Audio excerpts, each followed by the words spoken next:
Very good afternoon student. Today we discuss about cell और ये इसका इंट्रो करेंगे और साथ ही साथ हम ये स्टडी करने वाले हैं कि कौन से सेल की हमें स्टडी इस चैप्टर में नहीं करनी है। और आपके और भी बहुत सारी टॉपिक्स हैं या चैप्टर्स हैं या साइंस के और भी पोर्शंस हैं जहाँ पर सेल हमें मिलता है लेकिन हमें उनकी स्टडी नहीं करनी है। तो अपनी जो स्टडी करनी है उसे बताएंगे और कौन से सेल की स्टडी नहीं करनी है वो भी। तो चलिए स्टार्ट करते हैं।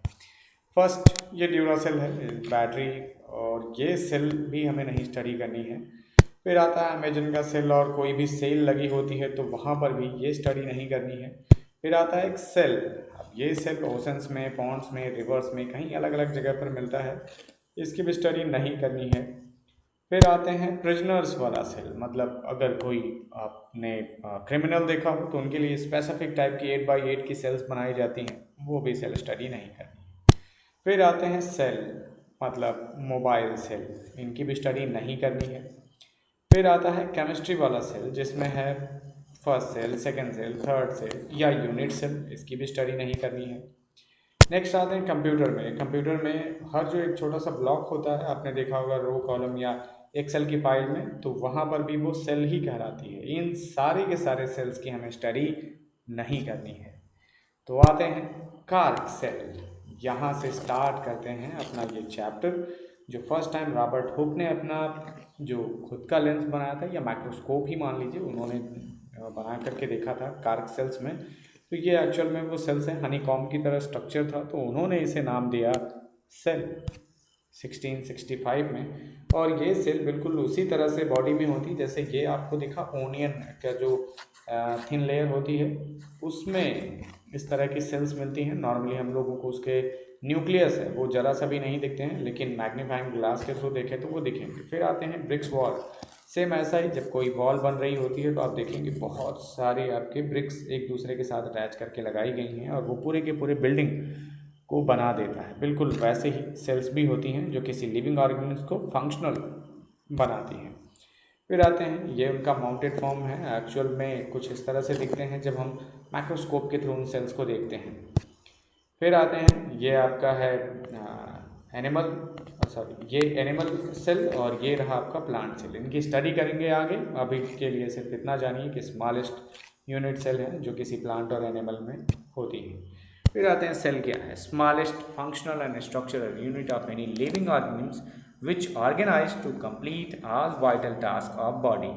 जो भी बॉडी में हमें काम करने होते हैं वो एक्चुअल में इन्हीं सेल के थ्रू ऑर्गेनाइज की जाती है। और सेल के अंदर खुद का अपना एक सिस्टम होता है, जैसे एनर्जी कहाँ से प्रोड्यूस करनी है, एक्सक्रेटरी मटेरियल्स किस तरह से थ्रो आउट करने हैं, या जो मिनरल्स हैं, न्यूट्रिएंट्स हैं, उन्हें बॉडी के अंदर किस तरह से इंटर करना है, एट्सेट्रा एट्सेट्रा।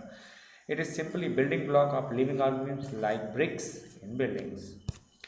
तो आते हैं हिस्ट्री में, थोड़ा सा जान लेते हैं। आपके पास ये अमीबा पैरामीशियम दिया गया है। अगर रॉबर्ट हुक या एंटोनी वॉन लीवनहॉक नहीं होते तो हम लोग इनके बारे में स्टडी भी नहीं कर सकते, क्योंकि स्टार्ट वहीं से हुआ है।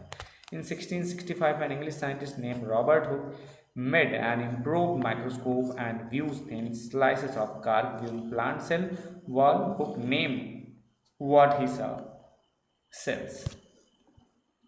तो आते हैं, उन्होंने अपनी एक बुक भी लिखी जिसमें एक फ्ली का स्ट्रक्चर उन्होंने मैग्नीफाइंग ग्लास के थ्रू या माइक्रोस्कोप के ही थ्रू जो उन्होंने अपना इम्प्रूव बनाया था, तो वो एक्चुअल में स्ट्रक्चर कुछ इस तरह से दिखेगा। और अब तो मान लीजिए इलेक्ट्रॉन माइक्रोस्कोप है, हम एटम्स को भी देख सकते हैं, लेकिन उस समय ये पॉसिबल नहीं था।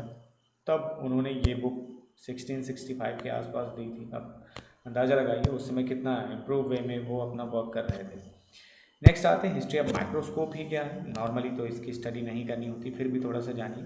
1400 में मैग्नीफाइंग ग्लास बना। फिर जॉनसन ब्रो जो है उन्होंने फर्स्ट कंपाउंड माइक्रोस्कोप बनाया था। 1670-80 में एंटोन वॉन लीवनहॉक ने बाकी के जो एनिमल्स है, लिविंग एनिमल्स, उन्होंने फर्स्ट टाइम इसे देखा था। जब ये हुआ कि सेल्स होती हैं, तो इन्होंने जो आपके मडी वाटर था उसे लेकर के उसमें छोटी छोटी लिविंग ऑर्गेनिज्म को फर्स्ट टाइम इन्होंने ही देखा था माइक्रो, इसीलिए ये कहलाते हैं फादर ऑफ माइक्रोबायोलॉजी। फिर आते हैं कि किस तरह का उन्होंने अपना लैम्प वो माइक्रोस्कोप बनाया था। तो ये रहा आपका eyepiece, barrel, focusing screw, objective, और ये है स्पेसिमेन होल्डर। और फिर इसके बाद था, उस समय लाइट नहीं थी तो ऑयल लैम्प का यूज़ उन्होंने किया था। फिर वाटर फ्लास्क है जो लाइट को स्कैटर करता है परफेक्ट वे में। तो इस तरह से ये सब्जेक्ट्स तो वहाँ पर देख सकते हैं। और बाद में उनका चूँकि पिक्चर्स लेने की कंडीशन थी नहीं, और इतना बेहतरीन वो लोग स्ट्रक्चर ड्रा किया करते थे परफेक्ट वे में। फिर आते हैं, ये है आपका माइक्रोस्कोप। नॉर्मली प्रैक्टिकल लैब्स में आपको ये दिखेगा। फिर ये सबसे लास्ट वाला जो है, मनु प्रकाश एक साइंटिस्ट हैं, इंडियन हैं, जो अमेरिका में रहते हैं। उन्होंने ये $1 जो स्कीम एक है जिसके थ्रू आप माइक्रोस्कोप को ले सकते हो, उसके माइक्रो ऑर्गेनिम्स को ईजिली फाइंड किया जा सकता है। यहाँ तक कि मलेरिया का जो प्लाज्मोडियम है उसे भी देखा जा सकता है इसके थ्रू। तो आते हैं फन फैक्ट्स न्यूरॉन्स के बारे में। उससे पहले तो हम जान लेते हैं कि लार्जेस्ट जो सेल वो है ऑस्ट्रिच का सेल। वो हेन के कंपेयर में देखेंगे आप बहुत लार्ज है। और जब लॉन्गेस्ट सेल की बात करते हैं तो वो बॉडी में न्यूरॉन्स होते हैं। और न्यूरॉन्स हर नॉर्मली एनिमल्स में होते हैं। और न्यूरॉन्स का काम ही है कि एक जगह से जो आपके सेल्स हैं उन्हें दूसरे माइंड तक पहुंचाने का काम होता है। यानी कि अगर आपके टो में पेन होता है तो उससे कौन ब्रेन तक पहुंचाने का काम न्यूरॉन्स ही करते हैं। तो most specialize cell in animal. इसके बाद लॉन्गेस्ट सेल है ब्लू व्हेल। जो न्यूरॉन्स हैं वो 10 to 30 मीटर होता है। जिराफ का एक्सॉन जो है वो 5 मीटर है। ह्यूमंस का अगर देखें तो 1 to 2 मीटर उनकी हाइट के अकॉर्डिंग होता है। कहीं भी बॉडी के पार्ट से वो ब्रेन तक उन्हें पहुंचाने का काम होता है। और ये nervous system allows for the 1 millisecond responses time.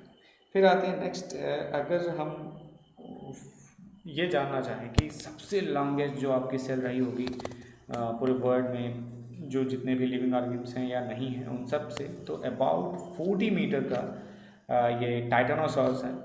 इसके टेल से लेकर के हेड तक यानी ब्रेन तक पहुंचने के लिए इसे 40 मीटर के जो डिस्टेंस है वो कवर करना पड़ता है। और इसकी लेंथ भी, यानी ये सिंगल यूनिट है और सेल है जो टेल टू हेड तक जाती है। फिर आते हैं स्मॉलेस्ट भी कुछ होगा तो मैक्सिमम जो 1 माइक्रोमीटर की लेंथ होती है माइकोप्लाज्मा है। ये बिल्कुल निमोनिया जो आपका बैक्टीरिया है उसी की तरह वर्क करते हैं या उसकी तरह दिखते भी हैं। मोस्टली 0.3 to 0.4 माइक्रोमीटर की लेंथ होती है। फिर आते हैं एनाटॉमी ऑफ ह्यूमन सेल्स। तो रेड ब्लड सेल्स, आरबीसी लगभग सबने सुना होगा, डब्ल्यूबीसी होता है white blood cells, ovum ovary का ये सेल है जो बॉडी में अगर करें ह्यूमन बॉडी में सबसे लार्जेस्ट सेल है। और ये अगर स्मॉलेस्ट सेल की बात करें तो स्पर्म्स आर स्मॉलेस्ट सेल है जो मेल सेक्स ऑर्गन्स में मिलते हैं। फिर इसके बाद आता है स्मूथ मसल सेल होती है, बॉडी में रहेगा जो मसल्स बने रहे होते हैं। कॉलमेनर एपिथेलियल लेयर जो है वो आपके ओपन एक तरीके से मान लीजिए कि जो एपिथेलियल लेयर है मतलब माउथ चिक के अंदर ये रहेगा, इस तरह के बॉडी पार्ट्स में होंगे। या जितने भी इंटीरियर अपने ऑर्गन्स हैं उन सब के अपर सरफेस इसी से बनी होती है एपिथेलियल सेल से। फिर आता है बोन सेल और फिर आता है नर्व सेल्स। नर्व सेल्स अभी जिनकी बात की गई कि लार्जेस्ट होते हैं। बोन सेल सबसे ड्राई पार्ट होता है सेल्स में। तो इतनी चीज़ें हैं, बाकी इसके बाद का जो स्टडी करेंगे नेक्स्ट वीडियो में। Thanks for watching.